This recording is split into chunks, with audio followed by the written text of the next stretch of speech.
Welcome to the Wilkinson Files, an independent review of the findings of Dr Sarah Wilkinson's report into the circumstances surrounding the closure of the Church of England's Independent Safeguarding Board, closed by its own Archbishop's Council after less than 3 years in operation. Over 6 episodes, each lasting less than 10 minutes, we will examine one aspect of Dr Wilkinson's findings, one per day, each day, displaying on screen the relevant references to those paragraphs where you can read for yourself what she has said.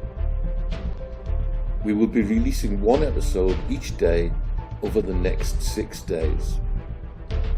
We will not be referencing any other documents other than Dr Wilkinson's report, except where she herself has specifically referred to other information which is already out there in the public domain.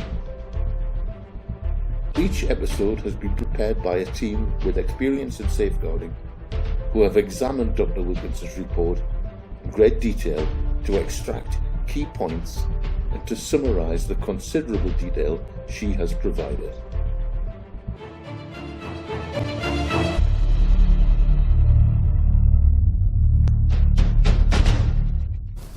Hello, my name is Martin Sewell. I'm a member of the General Synod, where I have taken a particular interest in safeguarding matters. I was formerly a child protection lawyer and a member of the Law Society Specialist Children Panel from its inception. My professional life spanned the evolution of safeguarding law, from the Maria Colwell tragedy in 1973 through the Cleveland Report in 1987, and I was literally in the room as every mistake was made in safeguarding practice. We learned as we went along. The secular world has learned from those mistakes, but I regret the Church has not and continues to replicate them. In the episodes so far of the Wilkinson Files, we have looked at different aspects of the creation and closure of the Independent Safeguarding Board. In this episode, we are going to focus on the people most affected by the closure as we listen to survivors' stories.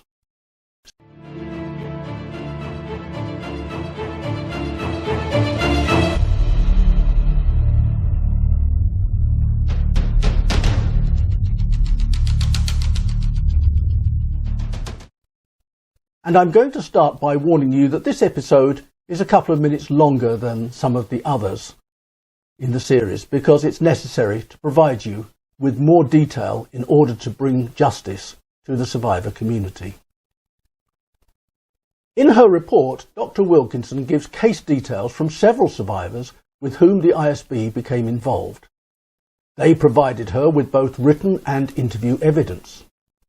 We do not have the time in this short report to go into all of these in detail, but we will highlight several important matters. The survivor Anon 1 stated that survivors trusted the survivor advocate and the independent member because they did not prioritise reputation management over the needs of survivors. Survivor Anon 4 describes the conduct of the ISB survivor advocate and the independent member as totally appropriate. Survivor Graham Jones, a pseudonym, mentioned that some people would consider the many failures of the Archbishop's Council and Secretariat to be a conspiracy, but he believed it was more a result of incompetence, with a strong overlay of reputation management. He also emphasised the importance of the Independent Safeguarding Board and their role in serving complainants, victims and survivors. He highlighted that the ISB's conception, resourcing, powers and independence were essential to survivors, as these individuals had nowhere else to go and no allies in the Church. Additionally, he touches upon the lack of understanding within the Archbishop's Council of the significance of the ISB to such people. Dr Wilkinson added, "I heard from other complainants, victims and survivors in interview who were frustrated and sometimes confused by having to deal with so many different bodies and individuals, both clergy and staff, about their cases." Dr Wilkinson does note that there was a suggestion to her from another survivor that a desire to suppress safeguarding allegations was a possible contributing factor to the termination of the ISB contracts. She concluded, however, that there was insufficient evidence from which to conclude that the Archbishop's Council terminated the contracts of the ISB in order to prevent it bringing to light allegations that this was a contributing factor in the decision to terminate. She did, however, observe that where a body is terminated suddenly in the middle of work on case reviews, it's unsurprising that the subject of those case reviews might consider that the terminating body wished also to terminate the case review work. As a solicitor, I think it's important to note that insufficient evidence in this context is not quite the same as no evidence, and that the absence of direct evidence to Dr. Wilkinson from the dismissed ISB members is a significant loss to the completeness of her report.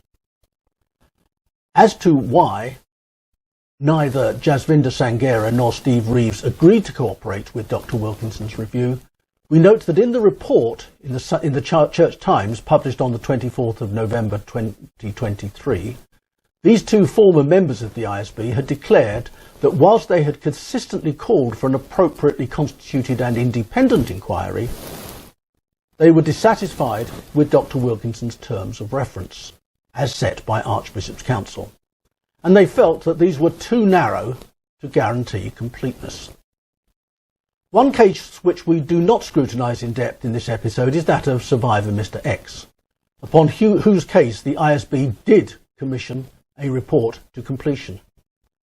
The reason is that it's too lengthy and detailed to deal with here. You can read about it in Dr. Wilkinson's report from paragraph 304 onwards. The case was the subject of protracted correspondence between the ISB and the National Safeguarding Team, and also caused some tension between the two bodies. In his final correspondence, before his contract was terminated on the 5th of July 2023, Steve Reeves wrote to both archbishops complaining that no formal response to their report about Mr. X had yet been received, and urging that proper care was taken of this survivor. The letter concluded, "I would urge you to ensure that your advisors adopt a suitably trauma-informed approach to Mr. X's case as a matter of urgency." Dr. Wilkinson confirmed that the Archbishop of Canterbury did not reply personally, but passed the letter to his staff to deal with, and also to the staff of the Archbishop of York. She also makes the general observation that she received complaints from other survivors about being frustrated and confused with having to deal with so many different bodies and individuals about their cases. One interviewee commented that the safeguarding response system in the church enabled everyone to say, "It's not my job," without anyone saying, "Come on, enough's enough." In the pages following this, Dr. Wilkinson details other cases which did not make it to full review, with which the ISB were involved to some greater or lesser extent. And so now we come to the aftermath of the decision to close the ISB with impact on survivors, as we have increasingly been hearing. On the 21st of June 2023 at 12:03, the members of the ISB were notified by email from the Secretary-General, Mr. William Nye, of the termination of their contracts.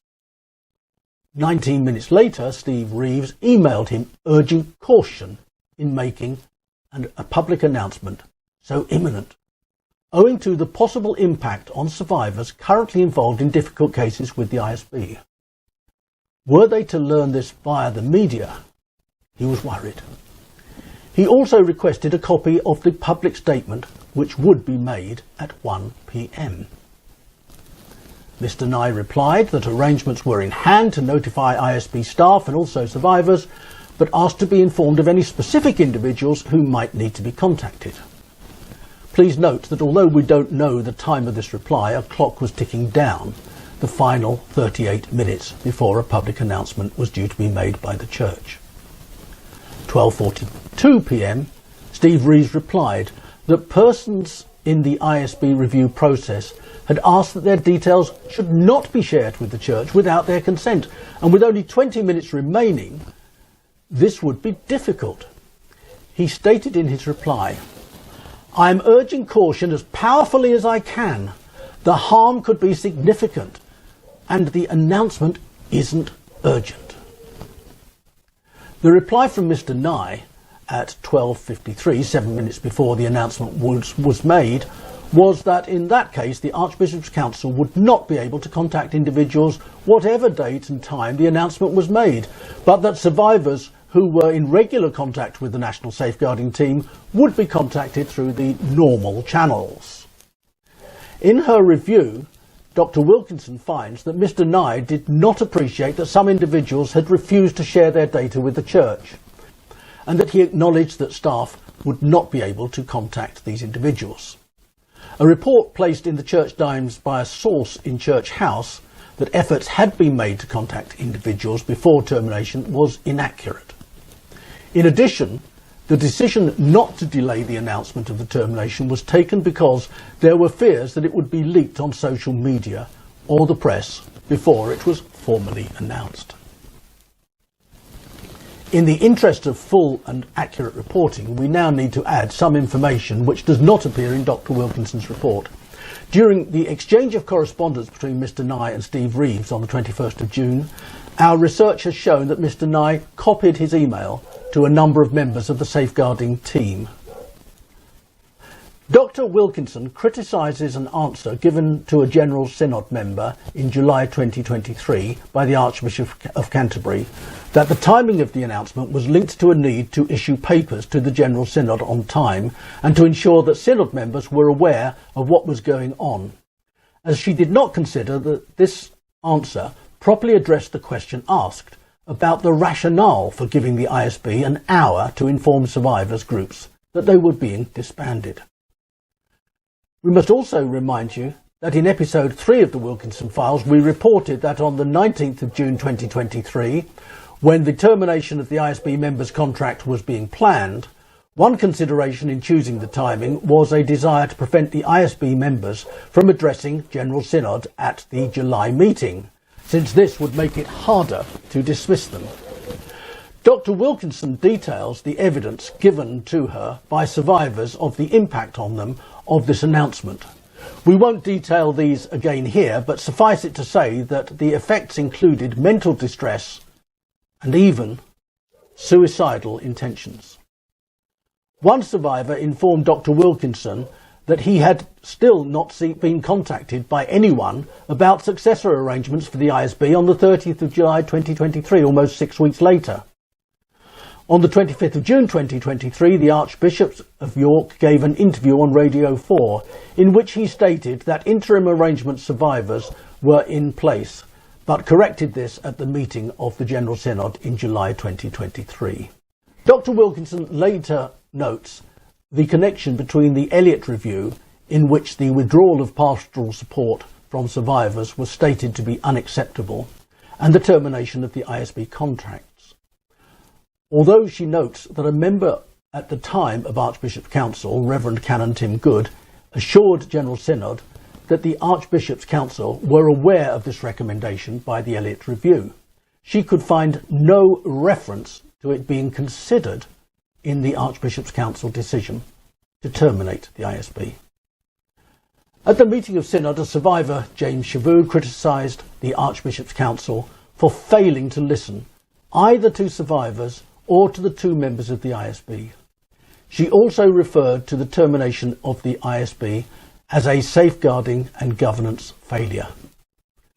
Dr Wilkinson notes that at a Zoom meeting of the Archbishop's Council on the 18th of June 2023, the minutes recorded that the Council needed to learn how to speak to survivors and be trauma-informed. In the lessons to be learned, at the end of the report, Dr Wilkinson states that the way in which the ISB was terminated on the 21st of June 2023 shows lamentably little trauma-informed regard for the vulnerability of the individuals with whom the ISB were working, which I have found the Archbishop's Council members should have been aware of. In particular, the refusal to pause when that vulnerability was pointed out, which we interpret to refer to the exchange of emails between Steve Reeves and William Nye between the 12 p.m. and 1 p.m. on the 21st of June, in order that the decision should be communicated as safely as possible, was unreasonable. To sum up, Dr Wilkinson's report contains many complimentary comments about the members of the ISB from church abuse survivors who compared their conduct favourably with other experiences they had had within the church. This should be contrasted with an unattributed comment at the meeting of the Archbishop's Council on the 23rd of January 2023, where it was raised that there was a question about how much confidence there was in current members. Dr Wilkinson also makes several references to tensions between the ISB and the National Safeguarding Team, and in our report yesterday we referred to complaints about the ISB being raised verbally by the Director of the NST but not being minuted at the Archbishop's Council meeting on the 23rd of January 2023. Dr Wilkinson also notes that on the 12th of June 2023, Jasvinder Sangera complained that she had been criticised by the National Director of Safeguarding for being too survivor-focused. Dr Wilkinson does not suggest that there was any dispute that this phrase had been used by the Director, but notes that the context was disputed by him, saying it related to concerns about the relationship between Ms Sangera and survivors. Dr Wilkinson does, however, also include in her report, at the appendix, a copy of Ms Sangera's contract, which includes specifically among her tasks to ensure that the experience and views of victims and survivors are heard and embedded within the safeguarding policy and practice development framework, and receive complaints in relation to the National Safeguarding Team's handling of cases. It's therefore very hard to see how Ms Sangera could not, when fulfilling her tasks, communicate and interact with survivors very closely and on other than a survivor-focused basis. The Wilkinson report is highly critical of the refusal of the Secretary-General William Nye to delay the announcement of the winding up of the ISB on the 21st of June in the face of warnings about the potential impact upon the survivors. That warning, which in the event proved well-founded, was given in the apparent urgent desire, which was reported on in episode 3, to prevent the members of the ISB from addressing the General Synod in July 2023, out of concern that it would make it more difficult to terminate their contracts. And the fact that the 21st of June was the last date when termination would ensure that the ISB contracts were terminated before Synod met, one is left wondering whether expediency overrode caution and survivor focus. Because these films focus on the Wilkinson Review, we're not going to refer to the report prepared by psychologist Mr. David Glasgow on the impact which he observed on survivors, because it was not available to Dr. Wilkinson. We will, however, look at his findings in our following programmes in a few weeks' time.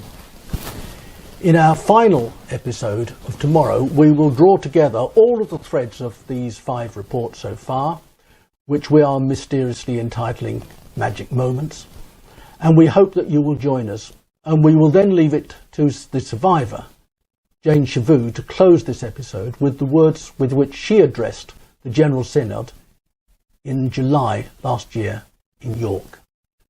We and Dr. Wilkinson heard Jane say, "Many survivors have contacted me to say the church feels unsafe. In their words, what an absolute mess and carnage for everyone. How could this have happened with an appropriately regulated organisation? They have disbanded the only safety I have. My anxiety is through the roof and I'm struggling to function on a day-to-day level. I haven't felt safe since the announcement. My trust in the institutional church is now completely shattered. It is not just trust. The most difficult part is the lack of care. How can the church be like this? The damage done is beyond words. For some it will be the last straw, and cause irreparable damage, not just to their relationships with the Church, but in their lives, their well-being and their faith. It is not just the impact of the reputational damage, the further trauma to victims. It is the wider Church feeling complicit in this, which is a moral injury in itself. The safety of the Church has been impacted directly, now and for the future.